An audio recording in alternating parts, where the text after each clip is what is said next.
GeM TV நேயர்களுக்கு அன்பு வணக்கங்களை கூறிக்கொண்டு வழக்கம்போல் விநாயகப் பெருமானை வணங்கி இன்றைய 12 ராசிகளுக்கான பலன்கள். இன்று 28/7/2025 ஆடி மாதம் 12ஆம் நாள் விஸ்வாவசு வருடம். இன்றைய சூரிய உதயம் காலை 5:53 சூரிய அஸ்தமனம் மாலை 6:38 இன்றைய ஆதிக்க கிரகம் சந்திர பகவான். இன்று நாம் வழிபட வேண்டிய தெய்வம் சிவபெருமானை வழிபட வேண்டும். இன்றைய விசேஷம் வளர்பிறை சதுர்த்தி. மேலும் இன்றைய நாள் ஆடி பூரம், நாக சதுர்த்தி. எல்லா விசேஷங்களும் ஒன்றாக சேர்ந்து வந்திருக்கின்றது. சிவனுக்கும் திருநாள், சிவனுடைய மகன் விநாயகப் பெருமானுக்கும் அற்புதமான சதுர்த்தி நாக சதுர்த்தி, ஆடி பூரம். இன்றைய நாளிலே திருமணம் நடந்து பிள்ளைப்பேருக்காக காத்திருக்கின்ற தம்பதிகள் இன்றைய நாளிலே அம்மன் கோவிலுக்கு சென்று அம்பாளுக்கு வளையல் சாற்றி மகிழுங்கள். நல்ல வசதி இருக்கின்றதா, அம்பாளுக்கு ஒரு அபிஷேகம் செய்து அம்பாளுக்கு ஒரு வஸ்திரம் சாற்றி அம்மா எங்களுக்கு பிள்ளைப்பேர் அருள்வாயாக என்று பிரார்த்தித்துக் கொள்ளுங்கள். அடுத்த ஆடி பூரம் உங்களுடைய கையிலே நிச்சயமாக குழந்தை செல்வம் இருக்கும். இதனை முயற்சி செய்யுங்கள். இன்றைய நாளிலே நாம் அனைவரும் அம்மன் வழிபாடு செய்ய வேண்டும். நாகத்திற்கு பால் விட வேண்டும். புற்று வணங்க வேண்டிய நாள் இன்றைய நாள். விநாயகப் பெருமானை வணங்க வேண்டிய நாள், சிவபெருமானை வணங்க வேண்டிய நாள், அற்புதமான நாள். இறையம்சங்கள் எல்லாம் ஒன்று கூடியிருக்கின்ற நாள். ஆகவே இன்றைய நாளை பயன்படுத்திக் கொள்வோம். இன்றைய நல்ல நேரம் காலை 6:15 முதல் 7:15 வரை, மாலை 4:45 முதல் 5:45 வரை, ராகு காலம் காலை 7:30 முதல் 9 வரை, யமகண்டம் 10:30 முதல் 12 வரை, குளிகை நேரம் மதியம் 1:30 முதல் 3 வரை. இன்றைய சுபகோரை சுக்கிரகோரை நேரம் காலை 11 முதல் 12 வரை. இந்த நேரத்திலே என்ன செய்யலாம்? திருமணம் போன்ற சுபகாரிய பேச்சுவார்த்தைகளை தொடங்கலாம். சம்பந்தி வீட்டாரை அழைத்து எப்போது முகூர்த்தம் வைக்கலாம், முகூர்த்தத்துக்கு நாகசுரம் எப்படி, எந்த மண்டபத்தை பார்க்கலாம், இப்படி திருமணம் சம்பந்தமான பேச்சுவார்த்தைகளை அற்புதமாக தொடங்கி நல்ல முடிவுகளை எடுக்கலாம். அதேபோல் ஆடை ஆபரணங்கள், அழகு சாதன பொருட்கள் போன்றவற்றை வாங்கலாம். அது வியாபாரம் செய்யலாம். புதிதாக துணிக்கடை வைப்பதற்கான முயற்சிகள், அழகு சாதன விற்பனை பொருட்கள் வைப்பதற்கான கடை வைப்பதற்கான முயற்சிகள், இப்படி அதற்கான முயற்சிகளை எல்லாம் தொடங்கக்கூடிய அற்புதமான ஹோரை இந்த ஹோரை. எல்லா விதமான சுபகாரியங்களும் இந்த ஹோரையிலே தொடங்கலாம். ஆகவே இந்த 1 மணி நேரத்தை பயன்படுத்தி கொள்ளுங்கள். கவனமாக இருக்க வேண்டிய ஹோரை சனி ஹோரை. நேரம் மதியம் 2 முதல் 3 வரை. இந்த நேரத்திலே அமைதியை கடைபிடியுங்கள். முடிந்தால் செல்போனை ஆஃப் செய்து 1 மணி நேரம் தூங்கி விடுங்கள். பிரச்சனையே இல்லை, எந்த விதமான பிரச்சனையும் கிடையாது. ஆகவே கவனமாக இருங்கள். இந்த ஹோரையிலே 2 முதல் 3 வரை. இன்றைய நட்சத்திரம் இன்று இரவு 8 வரை பூரம், அதன் பிறகு உத்திரம். இன்றைய திதி இன்று அதிகாலை 12:43 வரை வளர்பிறை திருதியை, அதன் பிறகு சதுர்த்தி. இன்றைய சந்திராட்டமம் மகர ராசிக்கு சந்திராட்டமம். கவனமாக இருக்க வேண்டும், கவனமாக இருக்க வேண்டும். மேலும் இன்றைய நாளிலே உத்திராட நட்சத்திரக்காரர்கள் கருப்பு நிற ஆடைகளை அணிவதை தவிர்ப்பது நல்லது. அடுத்து நாம் காண இருப்பது 12 ராசிகளுக்கான பலன்களை. மேஷ ராசி அன்பர்களே, இன்று சந்திரன் உங்கள் ராசிக்கு 5ஆம் இடத்திலே இருக்கின்றார். உங்களுடைய ராசி அதிபதி செவ்வாய் ராசிக்கு 5ஆம் இடத்திலே இருக்கின்றார். ஆகவே இன்றைய நாளிலே குழந்தை பாக்கியத்திற்காக காத்திருக்கின்ற தம்பதிகளுக்கு சந்தான பிராப்தி உண்டாகும். தொழில் மற்றும் வியாபாரத்திலே சிறப்பானதொரு முன்னேற்றம் உண்டாகும். காரிய தடைகள் எல்லாம் விலகி எடுக்கின்ற முயற்சிகளிலே பெரும் வெற்றி கிடைக்கின்ற அற்புதமான நாள். மனம் உற்சாகமாக காணப்படக்கூடிய நல்ல நாள். எதிர்பார்த்த விஷயங்கள் எல்லாம் நல்லபடியாக நடக்கும். பொருளாதாரம் திருப்திகரமாக இருக்கும். தொட்டதெல்லாம் பொன்னாக கூடிய அற்புதமான நாள். பிள்ளைகளால் பெருமை ஏற்படும். வாழ்க்கை துணையால் மகிழ்ச்சி உண்டாகும். நண்பர்களோடு இருந்து வந்த மன வருத்தங்கள் எல்லாம் தீரும். சிறப்பானதொரு நாளாக இன்றைய நாள் இருக்கின்றது. வேலையிலே காத்திருந்த இடமாற்றம் அமையும். முன்னோர்களுடைய சொத்திலிருந்து உங்களுக்கு வரவேண்டிய பங்கு கைக்கு வரும். கோர்ட் வழக்கெல்லாம் வேண்டாம், பெரியவர்களே அழகாக பார்த்து பிரித்து கொடுத்து விடுவார்கள். சிறப்பான நாளாக இருக்கின்றது. எல்லா வகையிலும் சிறப்பு இன்றைய நாள். வாழ்த்துக்கள். இன்றைய நாளிலே எல்லா தெய்வங்களையும் வணங்குங்கள், சிவபெருமானையும் வணங்குங்கள். ரிஷபராசி அன்பர்களே, இன்று சந்திரன் உங்கள் ராசிக்கு 4ஆம் இடத்திலே இருக்கின்றார். உங்களுடைய ராசி அதிபதி சுக்கிரன் ராசிக்கு 2ஆம் இடத்திலே இருக்கின்றார். ஆகவே இன்றைய நாளிலே தாய் வழி சொந்தங்களின் உதவிகள் எல்லாம் கிடைக்கும். மனக்கவலைகள் எல்லாம் தீருகின்ற அற்புதமான நாள். காரிய அனுகூலம் உண்டாகும். கணவன் மனைவியிடையே நல்ல ஒற்றுமை ஏற்படும். வீடு வண்டி வாகன மாற்றம் ஏற்படும். வீடு கட்டுவதற்கான முயற்சிகளிலே பெரும் வெற்றி கிடைக்கும். உத்தியோக வகையிலே நல்ல மாற்றம் ஏற்படும். செய்தொழில் செய்பவர்களுக்கு அதிலே சிறப்பானதொரு முன்னேற்றம் உண்டாகும், லாபம் உண்டாகும். திருமணம் போன்ற சுபகாரிய பேச்சுவார்த்தைகள் இனிதே முடிகின்ற நாள். கடன் பிரச்சனைகள் முற்றிலுமாக தீரும். பொருளாதாரத்திலே பெரும் வளர்ச்சி உண்டாகும். உடல் ஆரோக்கியம் நன்றாக இருக்கும். எதிர்பார்த்த பணம் கைக்கு வரும். மொத்தத்தில் இன்றைய நாள் சிறப்பான நாள். இன்றைய நாளிலே சிவ வழிபாடு செய்யுங்கள், அம்பாள் வழிபாடு செய்யுங்கள். இன்று நாக சதுர்த்தி. ஆகவே இன்றைய நாளிலே நாகர் வழிபாடு செய்யுங்கள். வாழ்த்துக்கள். மிதுன ராசி அன்பர்களே, இன்று சந்திரன் உங்கள் ராசிக்கு 3ஆம் இடத்திலே இருக்கின்றார். உங்களுடைய ராசி அதிபதி புதன் ராசியிலேயே இருக்கின்றார்.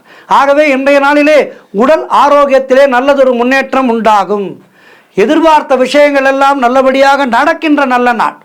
இளைய சகோதரர்களோடு இருந்து வந்த மனக்கசப்புகள் எல்லாம் தீரும். சகல பாக்கியங்களும் உண்டாகும். கூட்டு தொழிலிலே நல்ல லாபங்கள் வரக்கூடிய நாள். பதவி உயர்வோடு உத்தியோக மாற்றம் ஏற்படும். பயணங்கள் அதிகமாக மேற்கொள்வீர்கள். அதன் மூலம் லாபங்கள் கிடைக்கும். காரிய தடைகள் எல்லாம் விலகும். கூட்டு தொழிலிலே நல்ல லாபங்கள் வரக்கூடிய அற்புதமான நாள். அலுவலகத்திலே புதிய பொறுப்புகள் உங்களுக்கு மகிழ்ச்சியை தரும். அதன் மூலம் நல்ல முன்னேற்றம் உண்டாகும். உங்களுடைய குழந்தைகள் பொறுப்போடு இருப்பார்கள். மொத்தத்தில் இன்றைய நாள் எல்லா வகையிலும் ஏற்றமும் மாற்றமும் மிகுந்த நாள். இன்றைய நாளிலே சிவபெருமானை வணங்குங்கள், அம்பாள் வழிபாடு செய்யுங்கள். வாழ்த்துக்கள். கடகராசி அன்பர்களே, இன்று சந்திரன் உங்கள் ராசிக்கு 2ஆம் இடத்திலே இருக்கின்றார். ஆகவே இன்றைய நாளிலே வியாபாரத்திலே நல்ல முன்னேற்றம் உண்டாகும். நீங்கள் ஒரு கடை வைத்திருக்கின்றீர்கள் என்று வைத்துக் கொள்ளுங்கள். நல்ல லாபங்கள் ஏற்படும். இன்றைய நாளிலே சரக்குகள் எல்லாம் விற்று தீர்ந்துவிடும். மனதிலே சந்தோஷம் குடிகொள்ளும். ஆகா, மறுபடியும் ஆர்டர் போடணும், எல்லாத்துக்கும் எல்லாம் தீர்ந்து போச்சே என்று சந்தோஷத்தோடு அதனை செய்வீர்கள். எல்லா வகையிலும் சிறப்பான முன்னேற்றங்கள் ஏற்படக்கூடிய அற்புதமான நாளாக இருக்கின்றது. கணவன் மனைவியிடையே நல்ல ஒற்றுமை ஏற்படும். சுபகாரியங்கள் கைகூடி வருகின்ற அற்புதமான நாள். பதவி உயர்வோடு வேலை மாற்றம் ஏற்படும். அலுவலகத்திலே வேலை பார்ப்பவர்களுக்கெல்லாம் பழைய பாக்கிகள் வசூலாகும். உழைப்புக்கு ஏற்ற ஊதியம் கிடைக்கும். புதிதாக வேலை தேடிக்கொண்டிருப்பவர்களுக்கு அற்புதமான வேலை கிடைக்கும். செய்தொழில் செய்பவர்களுக்கு அதிலே நல்ல லாபங்கள் ஏற்படும். திருமண பேச்சுவார்த்தைகள் சுபமாக முடியும். குடும்ப ஒற்றுமை சந்தோஷத்தை தரும். குழந்தைகளால் மகிழ்ச்சி உண்டாகும். சுபவிரயங்கள் ஏற்படக்கூடிய அற்புதமான நாள். இன்றைய நாளிலே சிவ வழிபாடு செய்யுங்கள், அம்பாள் வழிபாடு செய்யுங்கள். வாழ்த்துக்கள். சிம்ம ராசி அன்பர்களே, இன்று சந்திரன் உங்கள் ராசியிலேயே இருக்கின்றார். உங்களுடைய ராசி அதிபதி சூரியன் ராசிக்கு 12ஆம் இடத்திலே இருக்கின்றார். ஆகவே இன்றைய நாளிலே மனக்கவலைகள் எல்லாம் தீரும். ஆண்டவன் படைச்சா, எங்கிட்ட கொடுத்தா, அனுபவி ராஜான்னு அனுப்பி வச்சான் என்று சந்தோஷமாக வாழ்க்கையை அனுபவிப்பீர்கள். அற்புதமான நாளாக இருக்கின்றது. பூர்வீக சொத்திலிருந்து வந்த பிரச்சனைகள் எல்லாம் தீரும். மனம் சந்தோஷமாக இருக்கும். எடுக்கின்ற முயற்சிகளில் எல்லாம் வெற்றி வெற்றி வெற்றி. கணவன் மனைவிக்குள் இருந்து வந்த பிரச்சனைகள் எல்லாம் தீரும். தொழில் செய்பவர்களுக்கு, சொந்த தொழில் செய்பவர்களுக்கு அதிலே சிறப்பான ஒரு லாபங்கள் ஏற்படும். குழந்தை பாக்கியத்திற்காக காத்திருக்கின்ற தம்பதிகளுக்கு சந்தான பிராப்தி கிடைக்கும். கண்ணன் பிறந்தான், எங்கள் கண்ணன் பிறந்தான் என்று பாடக்கூடிய வேளை வந்துவிட்டது. உடல் ஆரோக்கியம் சிறப்பாக இருக்கும். நினைத்த காரியங்கள் எல்லாம் நல்லபடியாக நடக்கும். பிள்ளைகளால் பெருமை ஏற்படும். மொத்தத்தில் இன்றைய நாள் அற்புதமாக இருக்கின்றது. சிவ வழிபாடு செய்யுங்கள், அம்பாள் வழிபாடு செய்யுங்கள். வாழ்த்துக்கள். கன்னிராசி அன்பர்களே, இன்று சந்திரன் உங்கள் ராசிக்கு 12ஆம் இடத்திலே இருக்கின்றார். உங்களுடைய ராசி அதிபதி புதன் ராசிக்கு 10ஆம் இடத்திலே இருக்கின்றார். ஆகவே இன்றைய நாளிலே கூட்டு தொழில் செய்பவர்களுக்கு அதிலே சற்று மன வருத்தங்கள் உண்டாகலாம். உங்களுடைய முயற்சிகள் எல்லாம் சற்று காலதாமதமான வெற்றியை தரும். உடல் ஆரோக்கியத்திலே எச்சரிக்கையாக இருக்க வேண்டும். குலதெய்வ வழிபாடு மன அமைதியை தரும். அலுவலகத்திலே வேலை பார்ப்பவர்கள் வீண் வாதங்களை எல்லாம் தவிர்க்க வேண்டிய நாள். கணவன் மனைவிக்குள் சண்டை சச்சரவுகள் ஏற்பட்டு விலகும். கவனமாக இருக்க வேண்டும். திருமணம் போன்ற சுபகாரிய பேச்சுவார்த்தைகள் சற்று தள்ளி போகும். வீடு வண்டி சம்பந்தமான விரய செலவுகள் ஒரு சிலருக்கு ஏற்படலாம். அலுவலகத்திலே பணிச்சுமை அதிகமாக இருக்கும். நண்பர்கள் மூலம் ஆதாயம் உண்டாகும். உத்தியோகத்திலே இருப்பவர்கள் பணியிலே கூடுதல் கவனம் செலுத்த வேண்டிய நாள். மொத்தத்தில் இன்றைய நாள் மிக மிக கவனமாக இருக்க வேண்டும். குலதெய்வத்தை நினைத்துக் கொள்ளுங்கள். சிவ வழிபாடு செய்யுங்கள். வாழ்த்துக்கள்.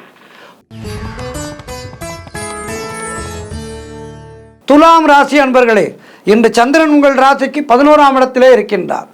உங்களுடைய ராசி அதிபதி சுக்கிரன் ராசிக்கு 9ஆம் இடத்திலே இருக்கின்றார். ஆகவே இன்றைய நாளிலே நீங்கள் நினைத்ததெல்லாம் நல்லபடியாக நடக்கக்கூடிய நாள். உங்களுடைய முயற்சிகள் எல்லாம் பெரும் வெற்றி பெறும். குழந்தை பாக்கியத்திற்காக காத்திருக்கின்ற தம்பதிகளுக்கு சந்தான பிராப்தி உண்டாகும். கணவன் மனைவிடையே நல்ல ஒற்றுமை ஏற்படும். தந்தை வழியிலே சொத்துக்கள் கைக்கு வரும். தொழிலிலே நல்ல முன்னேற்றம் உண்டாகும். குலதெய்வ வழிபாடு அனுகூலத்தை தரும். உங்களுடைய முயற்சிகள் எல்லாம் பெரும் வெற்றி பெறுகின்ற அற்புதமான நாள். உத்தியோகத்திலே இருப்பவர்கள் சம்பள உயர்வு, பதவி உயர்வு போன்றவை பெற்று மேலும் சந்தோஷப்படுவீர்கள். வீடு வண்டி வகையிலே நல்ல மாற்றங்கள் ஏற்படும். நண்பர்கள் உறவினர்களால் ஆதாயம் உண்டாகும். மொத்தத்தில் சீரான நாள், சிறப்பான நாள், முன்னேற்றமான நாள். வாழ்த்துக்கள். விருச்சிக ராசி அன்பர்களே, இன்று சந்திரன் உங்கள் ராசிக்கு 10ஆம் இடத்திலே இருக்கின்றார். உங்களுடைய ராசி அதிபதி செவ்வாய் ராசிக்கு 10ஆம் இடத்திலே இருக்கின்றார். ஆகவே இன்றைய நாளிலே அரசு வகையிலே ஆதாயம் உண்டாகும். பெயரும் புகழும் கிடைக்கின்ற அற்புதமான நாள். வேலையிலே உங்களுடைய திறமைகள் வெளிப்படும். மாணவர்கள் சாதனை புரியக்கூடிய நாள். காரிய தடைகள் எல்லாம் விலகும். குழந்தை பாக்கியத்திற்காக காத்திருக்கின்ற தம்பதிகளுக்கு சந்தான பிராப்தி உண்டாகும். பொருளாதாரத்திலே பெரும் வளர்ச்சி உண்டாகும். குடும்ப ஒற்றுமை சந்தோஷத்தை தரும். உழைப்புக்கேற்ற ஊதியம் கிடைக்கும். கடன் பிரச்சனைகள் எல்லாம் தீரும். மனதிலே சந்தோஷம் குடிகொள்கின்ற அற்புதமான நாள். வேலை தேடிக்கொண்டிருப்பவர்களுக்கு நல்ல வேலை கிடைக்கும். மொத்தத்தில் எடுக்கின்ற முயற்சிகளில் எல்லாம் வெற்றி பெற்று ஏற்றமும் மாற்றமும் கிடைக்கின்ற அற்புதமான நாள். சிவ வழிபாடு செய்யுங்கள். வாழ்த்துக்கள்.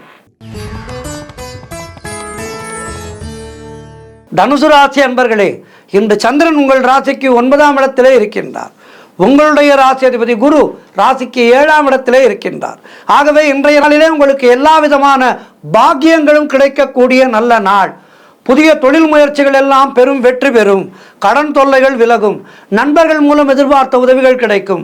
தந்தை வழியிலே நல்ல அனுகூலம் உண்டாகும். புதிதாக வேலை தேடிக்கொண்டிருப்பவர்களுக்கு நல்ல வேலை கிடைக்கும். வியாபாரத்திலே நல்ல வளர்ச்சி உண்டாகும்.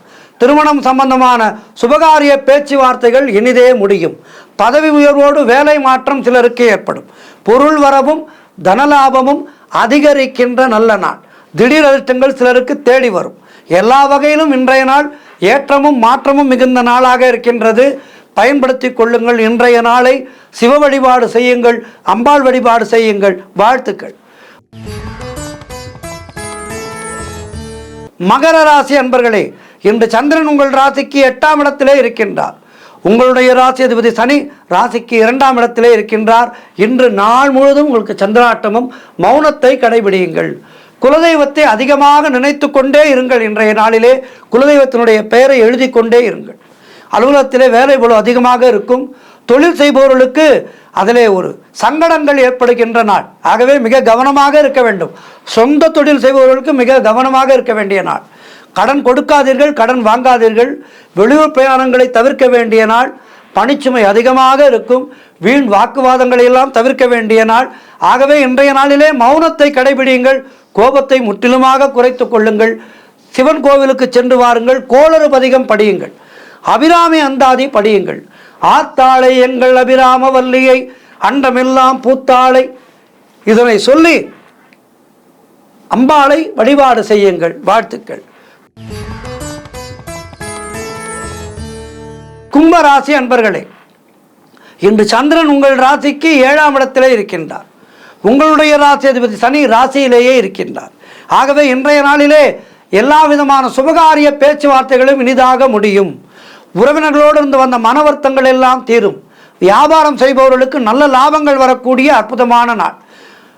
அலுவலகத்திலே வேலை பார்ப்பவர்களுக்கு நெருக்கடிகள் எல்லாம் குறைந்து பதவி உயர்வு, வேலை மாற்றம் போன்றவை கிடைக்கும்.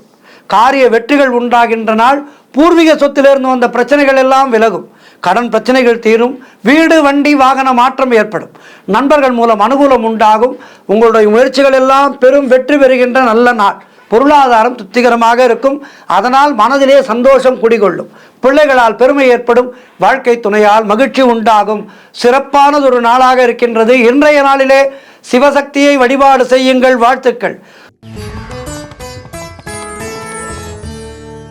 இறுதியாக மீனராசி அன்பர்களே, இன்று சந்திரன் உங்கள் ராசிக்கு 6ஆம் இடத்திலே இருக்கின்றார்.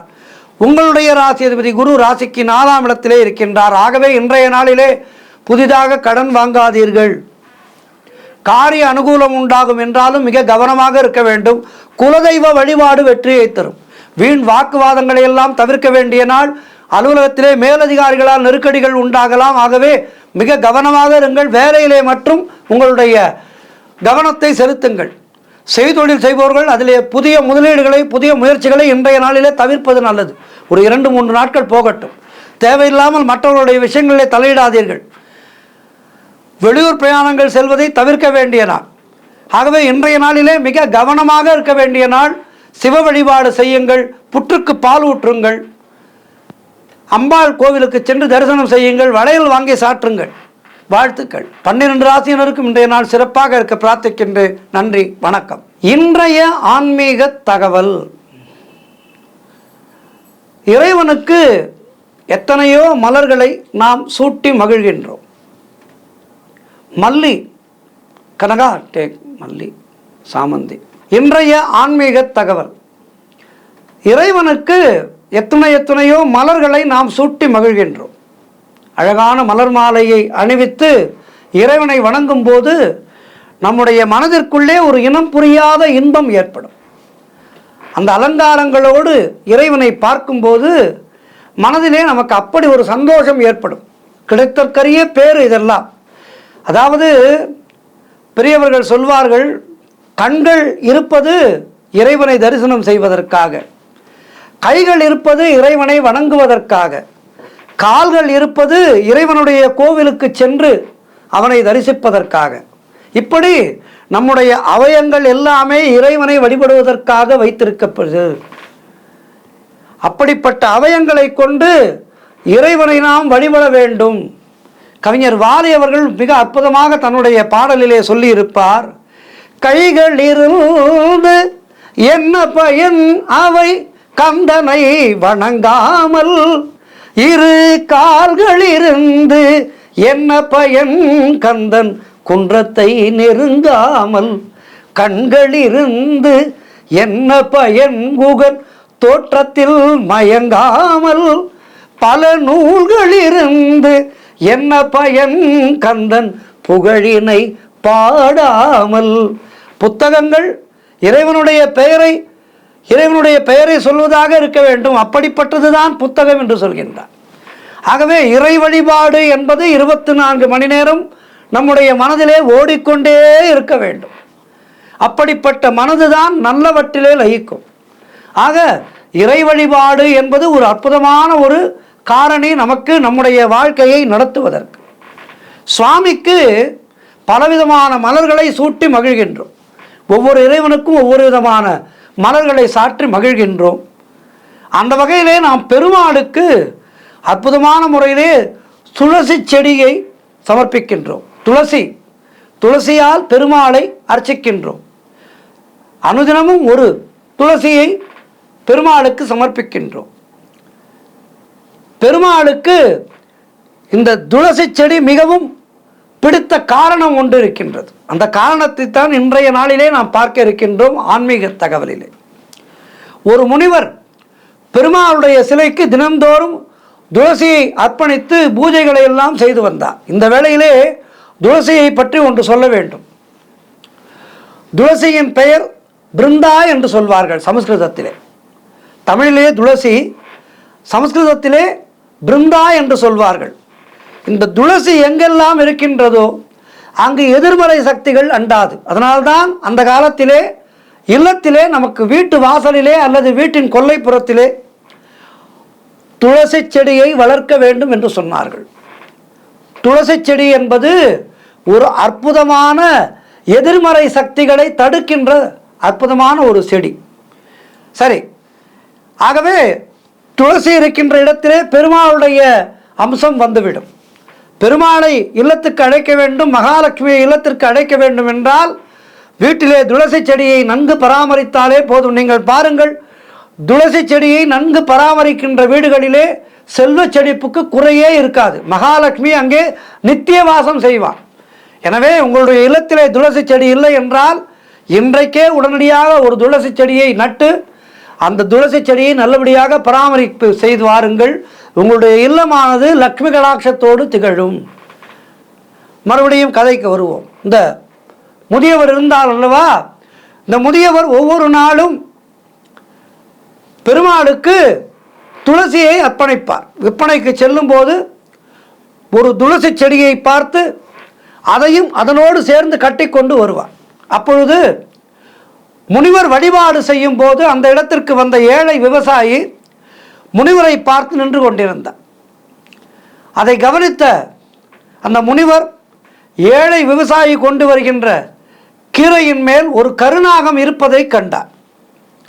அதே சமயம் அந்த ஏழை விவசாயி தொடர்ந்து அதே சமயம் அந்த ஏழை விவசாயியின் பின்னே ராகு பகவான் வந்து கொண்டிருந்தார். அந்த விவசாயியின் பின்னே ராகு பகவான் வருவதை இந்த முனிவர் கண்டு கொண்டு விட்டார்.